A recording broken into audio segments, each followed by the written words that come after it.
So, hey everyone, and welcome to the M.Y.T.E Podcast. Today, I am thrilled to have a very heartfelt conversation with Elena Breeze, who is the inspiring voice behind Still Blooming Me. Elena is a survivor of the 2013 Boston Marathon bombings, and she's been courageously sharing her journey on social media about PTSD and offering lots of resources and hope to others that are facing similar challenges. So we're so honored to have you here today, Elena. Oh, I'm so happy to be here and to be sharing and to be talking about how we can help our young people too. That's amazing. Thank you so much. You're So welcome. to start, could you share a bit about your journey since 2013, and what inspired you to create your business, to create Still Blooming Me, and how these Yeah. experiences have sort of shaped your life as it is today? Yeah. As you mentioned, before the bombing was in 2013, the anniversary is coming up, the 13th anniversary. And at the time of the bombing, my kids were really small. I had a 3-year-old and a 6-month old. And so you can imagine when I got home from the bombing, I was back to nursing and running after a toddler and wiping bum bums and doing all those things. And I really failed myself because over the course of the next 3.5 years, I had every textbook PTSD symptom, but I was so busy caring for everyone around me that I wasn't able to pinpoint that those symptoms were directed to the bombing or directly related to the bombing, sorry. And I got very sick. I was hospitalized 3 years and 4 months after the bombing. And I had to kind of just from that point figure out, how am I going to do this? I have a young family, small children. I had a beautiful life planned for myself. Mm. How am I going to heal and grow from this so that I can be present for everyone that I love? And when I got out of the hospital, I was searching for resources online about PTSD, and I really couldn't see myself reflected in what I was finding.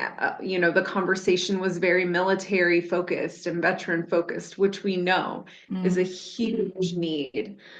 Um, but I was trying to find like the suburban housewife who had like this traumatic experience and was having the same symptoms as combat veterans, and I couldn't find it. So that's where Still Blooming Me came from. Um, I wanted to make a safe space that I could share my healing process and the tools and resources that I was finding were helpful for me. Yeah.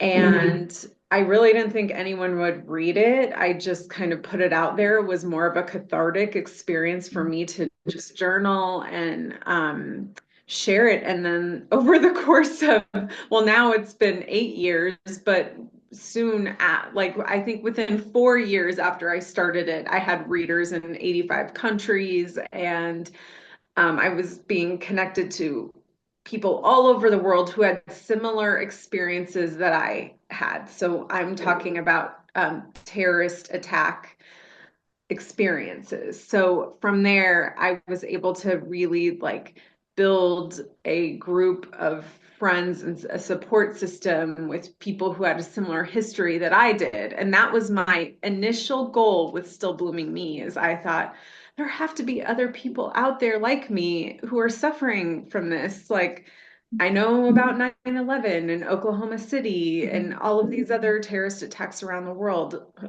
and like the news just moves on. They just move forward to the next Yes. worst thing, but the rest of us are kind of left behind to figure this out.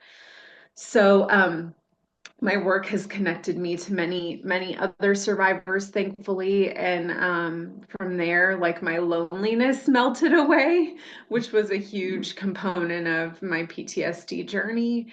Mm. And as I mentioned before, my kids have grown alongside me going through this. So PTSD is something we talk about in our home.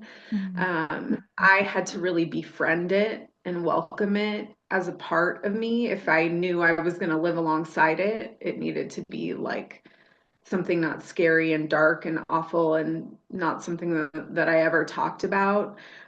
So as my kids grew, the conversation grew about PTSD with them. And yeah, I don't know. I just keep going. I sometimes think, well, my work is over. And then I hear from people like you who are still interested. So that gives me hope that I'm still reaching people that need help. Yeah. That's amazing. What an inspiring story. I And mean, it's just, it's been hard. I'm not gonna lie. It has yeah, been hard. It hasn't always been easy. But here we are today. We're still moving forward through it and alongside it and doing the best we can. yeah. I was reading on your website that you're a huge Gloria Estefan fan. Oh, yes, I love her. I was That never reading. comes that Yeah, never comes up, but yes, yeah. her music. Yeah, so it's interesting. I think because when I was a kid, her music just really resonated with me. She was a Latina. I'm a Latina as well. And so having that example in the news and like in the media was so powerful for me. And Mm. in my healing journey, I went back to a lot of the things that brought me joy as a kid um, and comfort as a child. And it's been amazing to realize and remember those things now now I'm like 43, but they still bring me comfort and peace today. So I think that is a really powerful um, healing tip that I don't think a lot of people talk about, but going back to things that really brought you joy and comfort as a kid is important when you're going through struggles. Yeah. Yeah. So she has a beautiful song called Always Tomorrow, and it just really, every word in that song, I feel it in my bones. Like it is just what this whole thing has been about for me. So yeah. That's amazing. I was looking at some of her songs because I'm a few years older than yourself, so I remember Gloria Estefan as well. Oh yeah.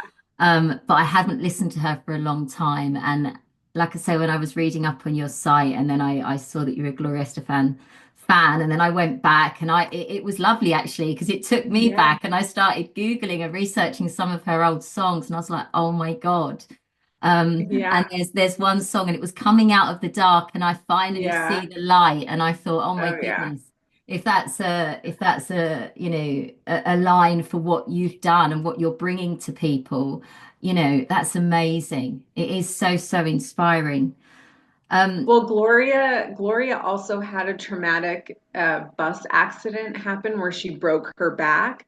And so I okay, think a lot of her music, I know Coming Out of the Dark was inspired by her healing journey too. So yeah, I think it's important that when we find, people who have a message that resonates with us, mm, to hear their words. And that can be so cathartic and healing for us too. Yeah. yeah, most definitely. So you mentioned that about going back, which is lovely, going back to the things, if you're struggling in some way, going back to the things that used to bring you joy. Um, Yes. you know, what are some of the other sort of self-help tools, or if there's tactics or things that you found yourself doing over time once you really started to understand that it was PTSD that you were dealing with? What were some of Mhm. the other things that you would say that you did that really helped you and supported you on your journey? Oh my goodness. Well, this question is an onion because there have been layers of it that have revealed themselves over time. Mm, I would say initially, after my hospitalization, I started trauma therapy which some of your listeners may know. I used EMDR therapy, and occasionally I'll check in with my EMDR therapist still and have a session and just to continue healing, so that has been really great. Acupuncture has been another modality that I still use to this day, and I love, love, love so much. Um, I, I mean, I feel like I've done it all. I've taken every supplement, and Mm. now I'm on medication as well. Medication wasn't always part of my journey, but now it is, and I'm grateful for that too. Um, and then just realizing healthy things that I needed to keep and some things that I needed to eliminate from my life too. So I have to work out every single day and get sunshine. So I'm outside all the time walking. Um, I eliminated alcohol from my life 9 years ago. So that was also a really important piece of that. It was like I knew that could not be a part of my journey anymore. So, So I also think, this question is loaded because you have to let go of people who yeah. trigger you, or relationships that aren't healthy for you. Some Mm.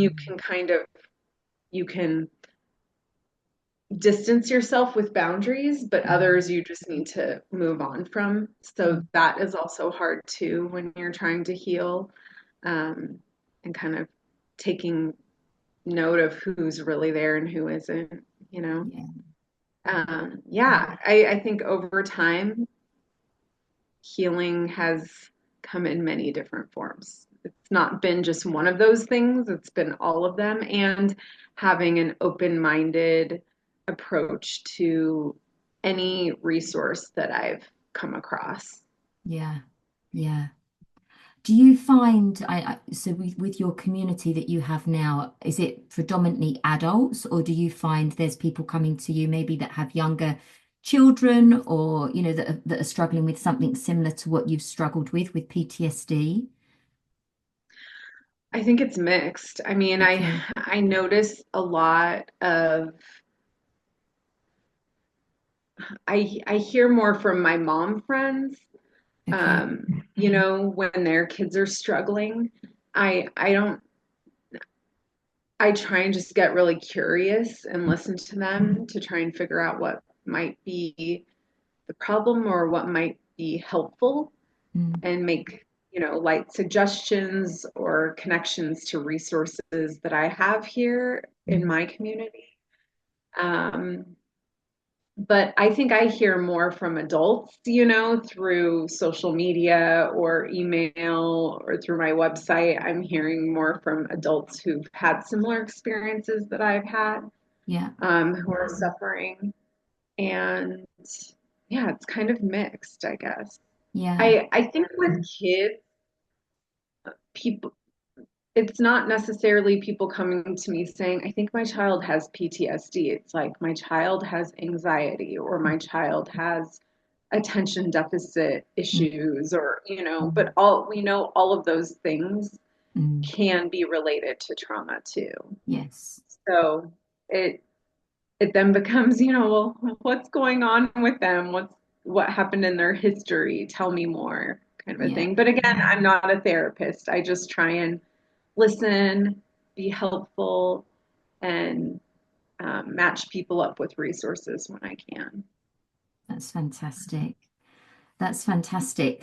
Based on all your experiences, and the support you're giving to your mum friends, if they're coming to you and they're asking you these questions, what do you think are some of the best ways we can support children with their mental and emotional well-being? Now, I know previously, before we started recording, you're a mum. You said you have two children that are pre-teen and teen. I'm a mum. I've got three children, 8, 12, and 15.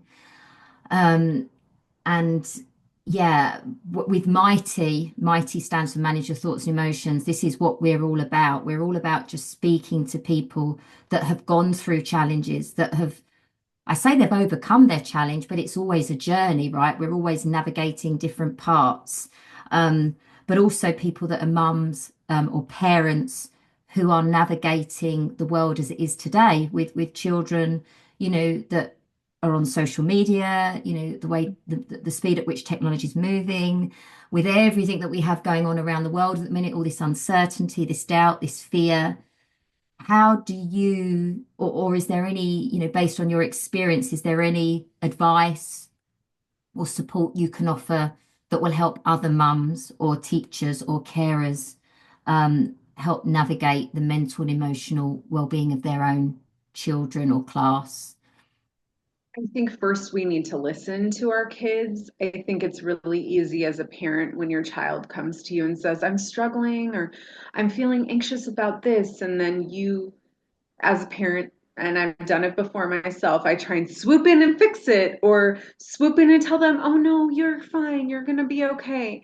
But that just negates the feeling that they're having. If they're having the feeling, there's nothing you can do to change it or make it stop. It just sometimes it's just a feeling and you need to sit there with them and hear it out. And just that can be helpful for that feeling to go away for your child. But I think trying not to fix it or tell them no, they don't feel that way is just not the right approach ever at all. Um, and then the other thing that I notice is a lot of times friends of mine, when they say, my child has anxiety or my child has depression, you know, what can I do? What should I do? And it's like, well, I know you're my friend, and I know you have anxiety and depression. What are you doing to heal your own anxiety and depression? Because you're the example for your child. So if they see you going to therapy, doing some yoga or meditation in the morning, um, or taking care of yourself in whatever way that it makes you feel good, and you're sharing that with your kids, right? Or they're picking up on it because our kids are really smart. Um, then it's going to motivate your child, or not motivate, they're going to learn from you, I guess I should say. Like, we are our kids' greatest teachers. So if we're ignoring our own anxiety and depression, they're not going to learn very good coping skills either. Yeah, yeah, I could Yeah. totally hear you. And even us as adults, sometimes we just want to be heard. You mentioned just listen. Sometimes we just need to be heard. We're quite quick, like you mentioned, to jump in and try and fix the problem. But at some point, we may not be able to fix it. That's not actually building our child's resilience, is it? Because Yeah. we can't be there 24/7. We can't be there all of the time. So that's super, super powerful. And a huge suggestion, actually. I love that. Just sit, listen, try not to fix it, and just sit with the feeling. I love that. Mhm. Sitting with the feeling and just talking about it, talking it through. And that can sometimes just not suppress it, but just help sort of dissolve it a little bit. Um, and then other suggestions come up, don't they? Other things can then come to mind as to how we can start to feel better. Think and feel better is what we're all about here at M.Y.T.E. So you've mentioned about how we can help kids sort of bounce back if they're struggling with their confidence or they're anxious. Um, is there anything that you're working on right now that you could potentially share with us or that you have coming up? I noticed that on social media you're doing your cold Oh, plunges and all of that kind of stuff, which I do yeah. them. I love them. I've Oh, become I a love it. yeah, I'm literally I bought one of these. We have something here in the UK called a Lumi. So Okay. it's like a pop-up plunge. Um, Okay. and you can literally take it anywhere. It's brilliant, and it's got a proper cooling bag around it, so it keeps it nice and cold. Mm-hmm. But it's become part of my daily ritual. And as much as I hate getting in the thing, I know. once you're in and you get out, you're like, Yeah. yes, you just Yeah. feel amazing. Yeah. Yeah. Actually, my daughter is off school tomorrow. and she's going to come with me. She likes cold plunging too, so we're going to go together too. Yeah, there are some things I'm working on. I can't share too much about the company that I'm working with, but there are some really exciting developments in PTSD research that is happening right now.